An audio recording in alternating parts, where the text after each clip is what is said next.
Hey everybody, welcome back to my channel. It's been a while, but today I'm going to be doing a 1-month postpartum update for me and a 1-month-old update for Mila. So she is in her little boppy lounger right here. There she is. So I will probably have to pick her up in a minute because we are going through a very fussy period. There you go. She doesn't really like a passy, which is kind of annoying. Cora also didn't like a passy, but she would suck her thumb or her fingers. So we are just past a couple of days, past being 1 month postpartum, and right now I'm pretty much feeling like my old self.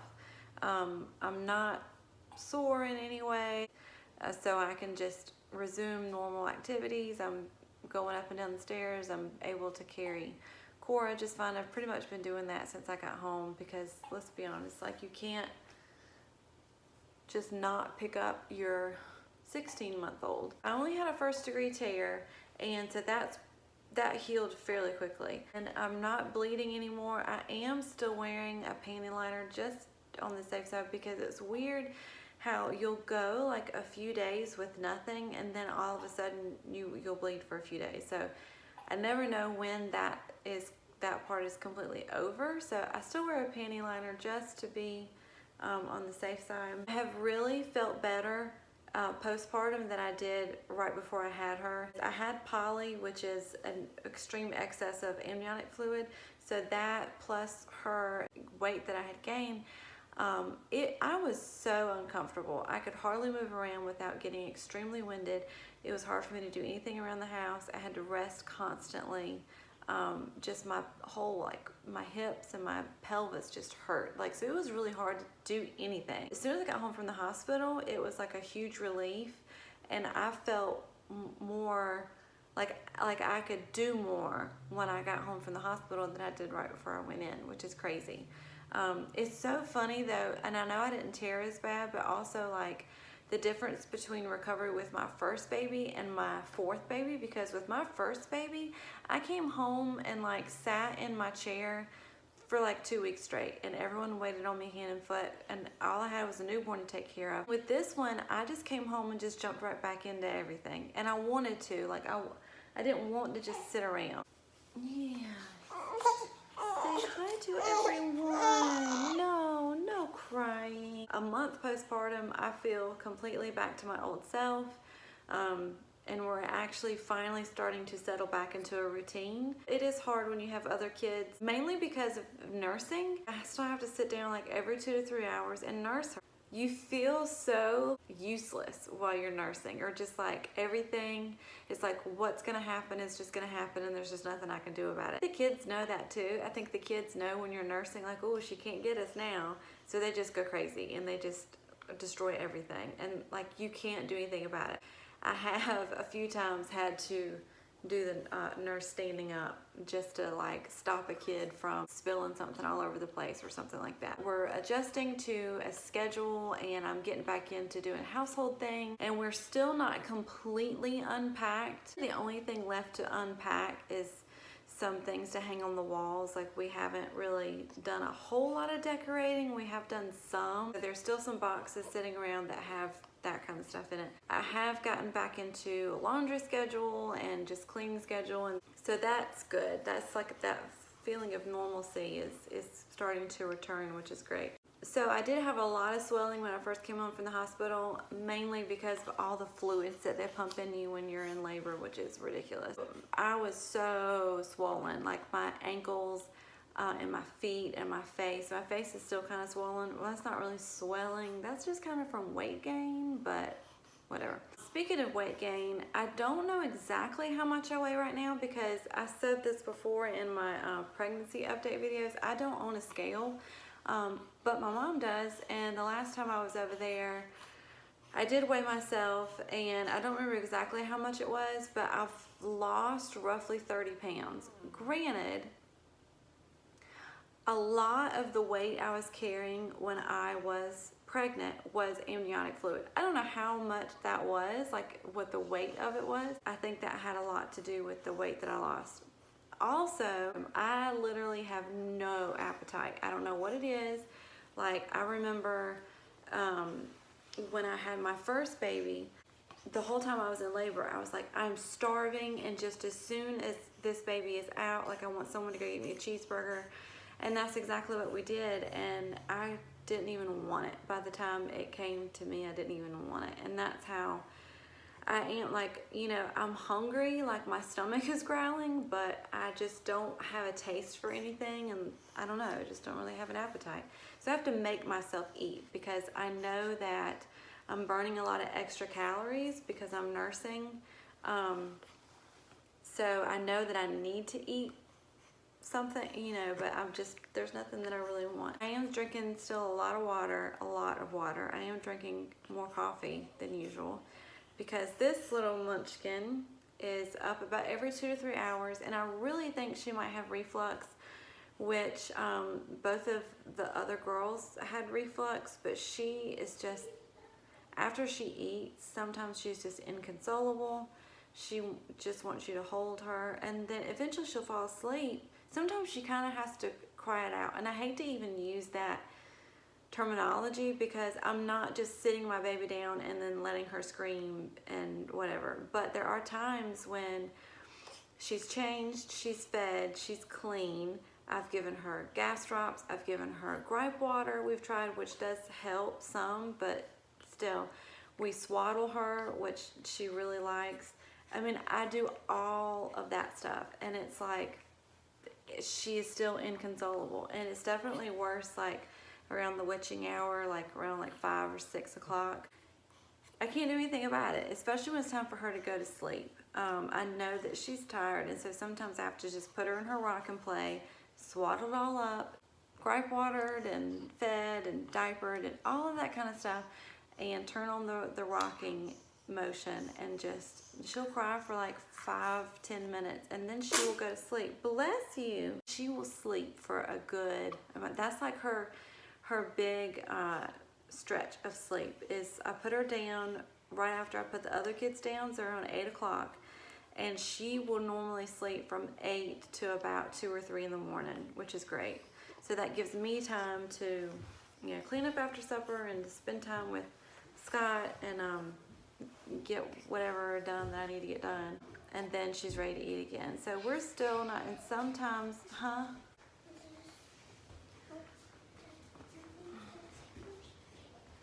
and sometimes when she wakes up in the middle of the night, she'll go right back to sleep, and sometimes she goes back to that being inconsolable.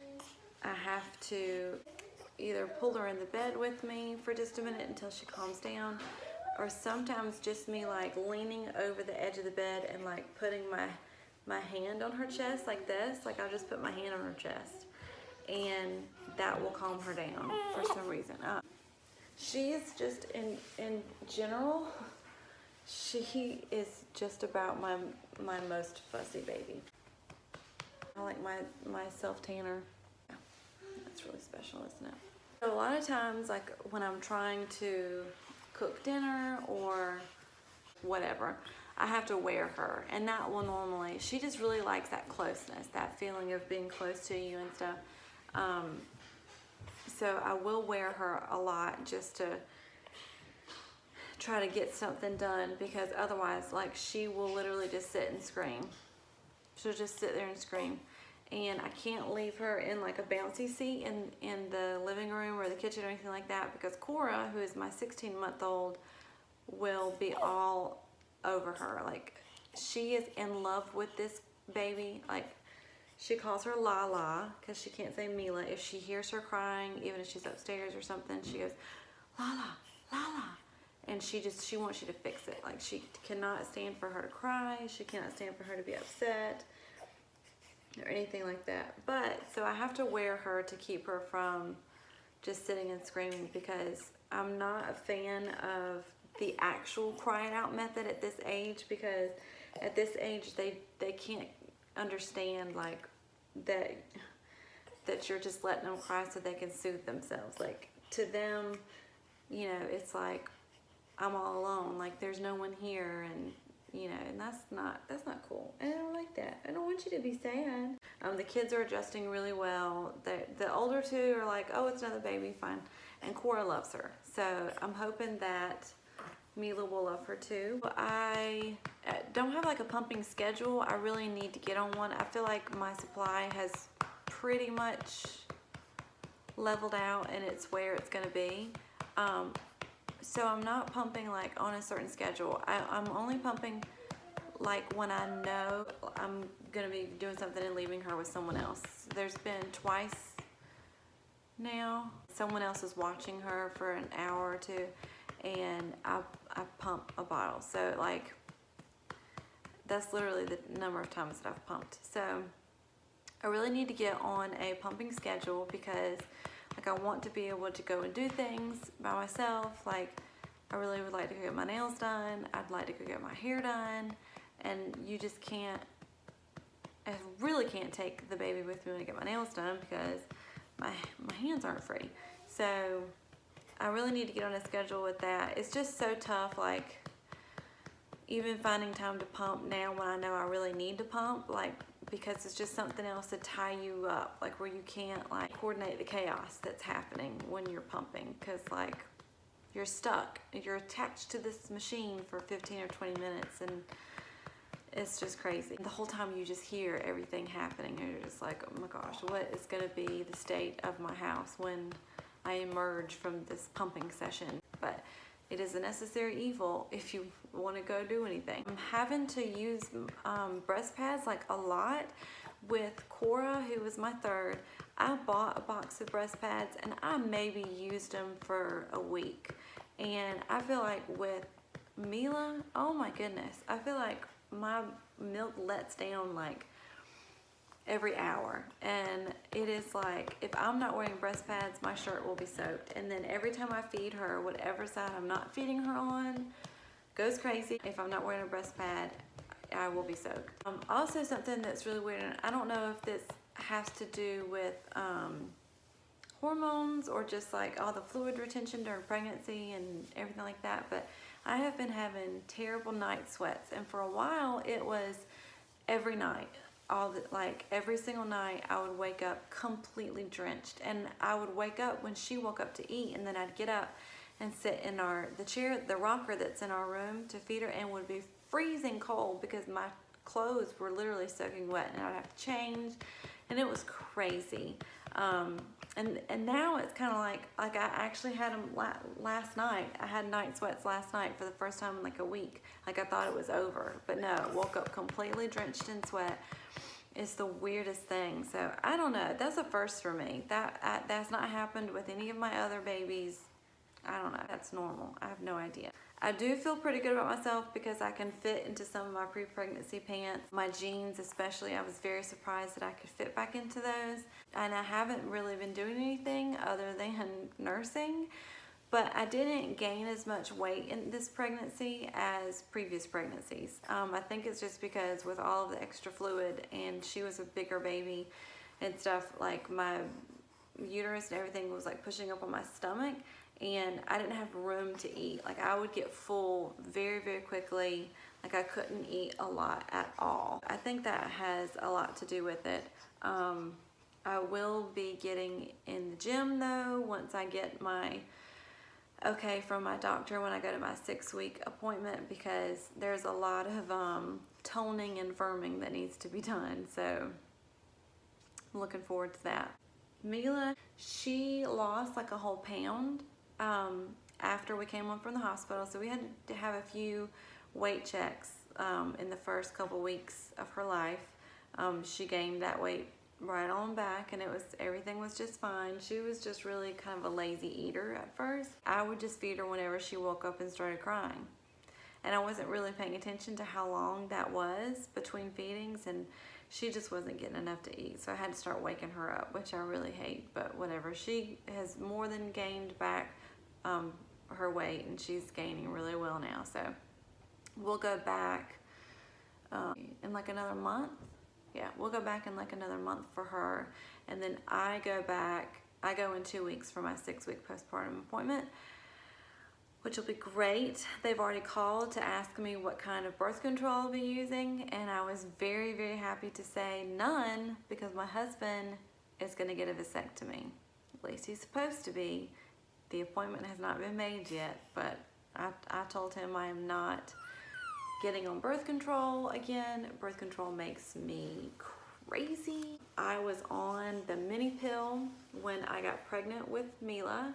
And I was taking it every day at the exact same time, every single day, and I got pregnant. Like, I can't trust that, I feel like, and I don't want to take a regular hormone birth control because I'm nursing and I don't want my supply to suffer. Plus, regular birth control makes me a crazy person. It really does. And then there's a lot of the other methods like the IUDs and stuff like that I just have an issue with personally, and how it prevents pregnancy. We know that this is it. We know that we're not going to have any more kids, so the easiest thing to do is just for him to go get a vasectomy. So the only real other thing postpartum really to talk about is just the baby blues and postpartum anxiety and postpartum depression. I have had to some degree baby blues with all of my babies postpartum. That's completely normal. You have like the most hormones of your entire life when you're pregnant, and then you go from having this like insane amount of hormones to like nothing overnight, and it's a lot. It's a lot to adjust to, and it really takes a toll on you. Some level of baby blues is completely normal. For me, I feel like this go around the baby blues were kind of amped up a little bit because I knew that this is our last baby, and so it was kind of like, and I really hate to compare it to this, but it's kind of like that feeling you get the day after Christmas when you're a kid, like as you look forward to Christmas and there's all this hype about Christmas and oh my goodness, what am I gonna get for Christmas? And then you wake up the day after Christmas and you're like, oh, it's over. And that's really how I kind of felt. Like I had built up to like, oh, this is our last baby and I'm gonna cherish every minute. But when you're in it, like pregnancy really does fly by. But when you're like at the hospital in labor and then the couple of days that you're at the hospital afterwards, that goes by so fast because it's all happening so fast. And then next thing you know, you're home and everyone expects you to just go back to normal. Everyone expects your schedules to go right back to normal. You need to take care of kids. You need to get kids to school. You need to do this and that, which is fine. That's life. That's just my responsibility. But it's just like, but hey, I just had my last baby. That's my last baby. I'm never going to have another baby, and I'm never going to be pregnant again. And, you know, now, oh, she's already getting bigger, and I'm never going to have this newborn stage again. And I'm really trying to savor it and all this kind of stuff. So there is, to me, the baby blues have been just a little bit amped up this time because of that. I mean, I am very sad that this is our last baby, in that I'll never experience all of that again. But when it comes down to it, we don't want another baby. I don't want another kid. Like, I don't want 5 kids. So I'm completely sound in our decision on that. It's just, you know, I just gotta be sappy. I think the baby blues for me this time has been a little bit crazier because we just moved out of town from where all of our friends are, and so I've really tried to stay connected with everyone. It's just been tough. Like, you know, no one really could come visit us after we had the baby, and that sucked. And but you know, it is what it is. Our parents are here though, which is awesome because we have that extra help and everything. So we just had a lot of adjustment, and then just adjusting to another baby and all of that. So after Cooper and Cora, I did have a pretty bad postpartum anxiety, but I haven't really felt that this time. So there are some things that, and I might do another video on like my favorite things right now, but there are some baby products that like I just literally could not live without, and there's some that are just like I should not have even spent money on this.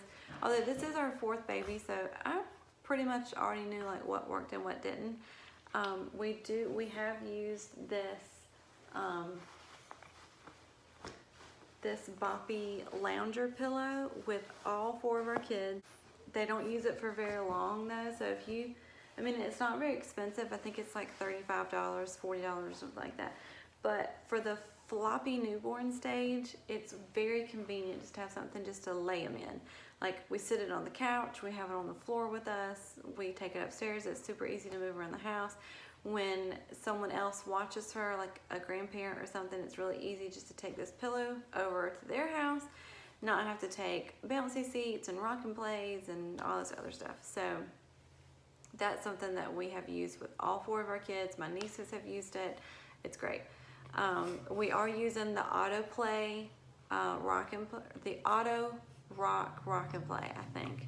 And we really, really like that. We had the regular Rock and Play before, and it was kind of hit or miss, but this one is like great. We are also using the Summer Infant Swaddles. I'll try to link those below, and I meant to bring one down here to show it to you, but we actually got them as shower presents for Sienna, which is our first baby, and we just never really used them because our babies always slept really great, and there wasn't ever really a reason, but I still kept a couple of them, and I'm really glad that I did, because there was one night, it was like, I can't get her to go to sleep, and it was like, let me go grab one of those swaddles, like, might as well, let's just try it. And she loves it. She loves being swaddled, but it's one of those that you just slip up over her legs, and it has Velcro, and it's really easy and fast. Yeah, you like to swaddle, don't you? She's, like I said, she's not really taking a passy. I do have this Wubbanub, but I feel like, I know. I feel like it's still a little too big for her mouth, because she kind of gags on it a little bit when I try to give it to her. So I'll keep trying it. If you like this video, give it a thumbs up. And if you haven't already, please hit subscribe. And I will see you in my next video. Bye.